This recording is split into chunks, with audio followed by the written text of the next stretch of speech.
عملی نیکی میں اصل شے ہے ہمدردی، ہمدردی میں مال خرچ کرنا، اور اس کے لیے ستون ہے زکوٰۃ۔ کم سے کم یہ 2.5% تو نکالو، بوتل کا کارک تو کھل جائے، پھر اور بھی دو، اور بھی دو، اور بھی دو۔ یہ تو obligatory ہے، یہ تو فرض ہے، یہ تو لازم ہے۔ لیکن مقصد کیا ہے؟ اس کو جو سمجھ لیا بس یہی زکوٰۃ ہی ہمارے ذمے میں ہے، وہ بڑے مغالطے میں۔ حضور نے فرمایا صلی اللہ علیہ وسلم، ان فی المال حقا سوى الزکوٰۃ، اے مسلمانوں یہ نہ سمجھنا کہ بس زکوٰۃ ادا کر دی تو تمہارے مال کا سارا حق ادا ہو گیا۔ ان فی المال حقا سوى الزکوٰۃ، تمہارے اموال میں حق ہے اللہ کا زکوٰۃ کے علاوہ بھی۔ اور پھر آپ نے یہ آیت پڑھی، وَآتَى الْمَالَ عَلَىٰ حُبِّهِ ذَوِي الْقُرْبَىٰ وَالْيَتَامَىٰ وَالْمَسَاكِينَ وَابْنَ السَّبِيلِ وَالسَّائِلِينَ وَفِي الرِّقَابِ وَأَقَامَ الصَّلَاةَ وَآتَى الزَّكَاةَ۔ یہاں آتا زکوٰۃ تو ہے ہی ہے، اس سے پہلے جو آ رہا ہے یہ سرپلس ہے، اس سے آگے کی بات ہے، یہ ایڈیشنل ہے۔ اسی لیے جب انفقوا انفقوا انفقوا انفقوا انفقوا کی جو تکرار ہوتی ہے قرآن مجید میں، تو ایک جگہ پھر سوال کیا صحابہ نے، کتنا خرچ کریں حضور؟ فرمایا قل العفو، کہہ دو جو بھی ضرورت سے زائد دے ڈالو، don't accumulate, don't retain any thing.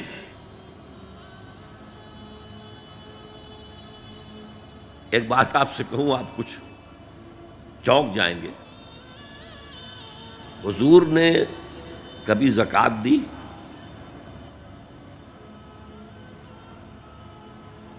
کبھی نصاب کے بقدر پیسہ آپ کے پاس جمع ہوا کہ آپ پر زکوٰۃ واجب ہوتی؟ کیسی عجیب بات ہے۔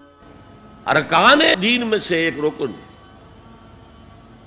سرے سے غائب، کبھی آپ نے مال رکھا ہی نہیں۔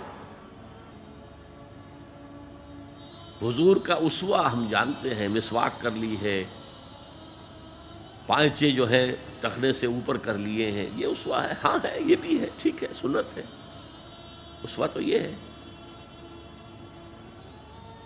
اور صرف آپ کا نہیں، جنہیں ہم کہتے ہیں فقراء صحابہ، ابو ہریرہ، ابو ذر، سلمان فارسی، علی رضی اللہ تعالی عنہم اجمعین، یہ فقراء صحابہ میں سے تھے، کبھی کچھ نہیں رکھا اپنے پاس۔ میں نے بتایا تھا آپ کو شاید کہ حضرت علی کی جب شادی ہو رہی تھی حضرت فاطمہ سے، کوئی مکان تھا ہی نہیں، کہاں لے کے جائیں؟ ایک انصاری نے ایک حجرہ دیا ہے اپنے مکان کا، اس میں حضرت فاطمہ ودا ہو کر گئی۔ He didn't have any home۔ ابو ذر وہ تو دوسری انتہا کو چلے گئے تھے۔ قانون یہی ہے، حلال سے کماؤ، اگر ایک حد سے آگے بڑھ جائے تو زکوٰۃ دے دو، باقی تمہارے اختیار میں ہے، دینا چاہو دو، نہ دینا چاہو رکھو اپنے پاس۔ قانون اس سے زیادہ آپ کو پابند نہیں کرے گا۔ کبھی بھی آپ نے جبر نہیں کیا، ایمرجنسی میں بھی جبر نہیں کیا۔ ایک واقعہ آتا ہے کہ حضور کو کئی وقت کا فاقہ تھا، تھوڑی دیر کے بعد حضرت ابو بکر آئے، آپ نے چہرے سے پہچان لیا کہ فاقے سے۔ پھر حضرت عمر آئے، پہچان لیا کہ فاقے سے۔ شاید حضور خود اپنے لیے نہ اٹھتے نہ جاتے، اپنے دونوں ساتھیوں کو لے کر ایک انصاری کے باغ میں پہنچ گئے۔ انصاری کی عید ہو گئی، فوراً لا کر اس نے کچھ کھجوریں، کچھ انگوروں کے گوشے رکھے۔ اس کے بعد وہ دوڑا چھری لے کر کسی جانور کو ذبح کرنے کے لیے۔ یہ ساری تفسیریں میں کیا بتا رہا ہوں؟ مال یہ نہیں تھا کہ مدینے میں سبھی فاقے سے تھے، موجود تھے جن کے پاس مال تھا، لیکن جبراً آپ نے کسی سے کچھ نہیں لیا۔ جب وہ چھری لے کر چلا، فرمایا دیکھنا کسی دودھ والے جانور کو نہ ذبح کرنا۔ بہرحال کچھ دیر کے بعد وہ گوشت پکا کر لایا، روٹیاں رکھیں.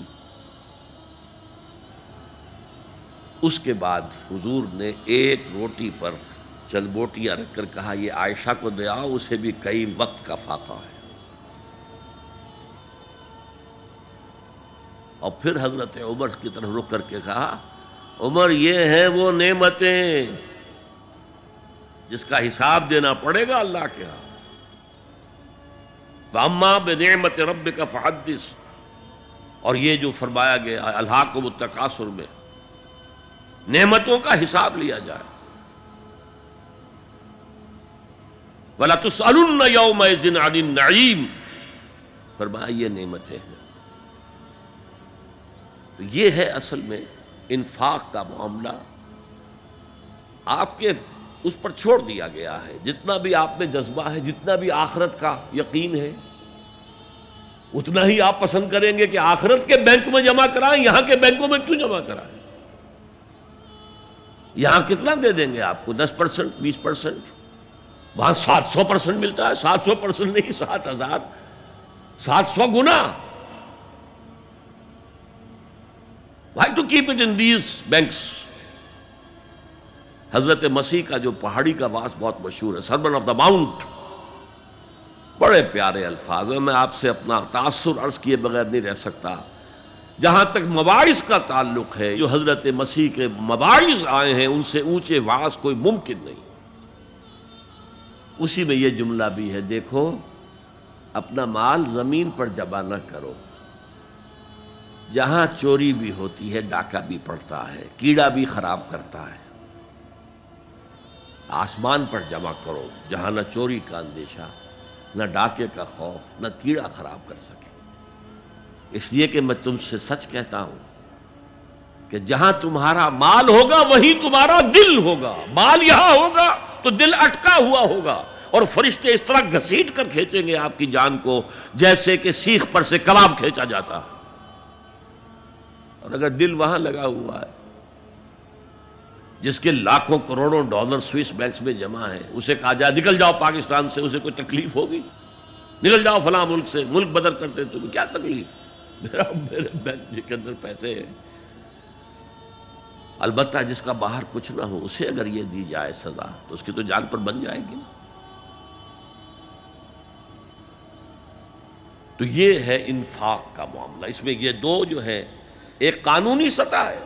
قانونی سطح یہ کہ حلال ذریعہ حرام نہ ہو، سود نہ ہو، جوا نہ ہو، فحاشی کو ذریعہ نہ بنایا جائے، منشیات کو ذریعہ نہ بنایا جائے کمائی کا.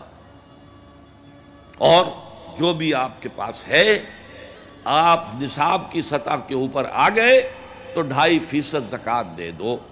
قانون اس سے آگے آپ سے مطالبہ نہیں کرے گا. اگرچہ فقہاء نے یہ فتویٰ دیا ہے کہ اگر کسی وقت جو فقراء ہیں ان کی ضرورتیں زکوٰۃ سے پوری نہ ہو سکیں تو اس وقت کا امام، اس وقت کا خلیفہ، وہ زبردستی بھی امراء کے مال میں سے مزید لے سکتا ہے زکوٰۃ کے علاوہ. لیکن کمال یہ ہے محمد رسول اللہ صلی اللہ علیہ وسلم کا کہ نہایت جان گسل تحریک جو تھی، انقلابی تحریک، اس میں بھی کبھی آپ نے جبر سے کام نہیں لیا. یہ آپ کے چوائس پر ہے. البتہ ایک معیار مقرر کر دیا، جیسے حضرت ابو بکر غزوہ تبوک کے موقع پر سب کچھ لے آئے تھے گھر میں جھاڑو پھینک کر. عام حالات میں یہ نہیں. ایک شخص آئے، صحابی انصاری، میں اپنا سب کچھ اللہ کی راہ میں دینا چاہتا ہوں. فرمایا نہیں، تم چاہتے ہو کہ اپنے ورثاء کو غریب اور فقیر بنا کر جاؤ؟ اس نے کہا اچھا میں آدھا نہیں، آدھا بھی بہت ہے. فرمایا تہائی دیتا ہوں. فرمایا ہاں تہائی کافی ہے. وَالثُلُثُ کثیر، اور ثلث بھی بہت ہے. اور یہی قانون ہے وراثت کا. آپ ثلث سے زیادہ، 1/3 سے زیادہ کی وصیت نہیں کر سکتے. 2/3 مال جو ہے کم سے کم وہ صرف قانون وراثت کے مطابق تقسیم ہو، اور کسی وارث کے لیے وصیت نہیں کر سکتے. ایک بیٹے کو اس کا حصہ بھی مل جائے اور پھر مزید جو ہے وصیت نہیں. وارث کے لیے لا وصیت لوارث. تو یہ ہے زکوٰۃ، در حقیقت اس جذبہ انفاق کو سپورٹ دینے والی شے. کم سے کم یہ تو دو. بوتل کا کارک کھل جائے گا تو مزید بھی نکل آئے گا اس میں سے. وآت المال على حبه ذوي القربى واليتامى والمساكين وابن السبيل والسائلين وفي الرقاب وأقام الصلاة وآتى الزكاة.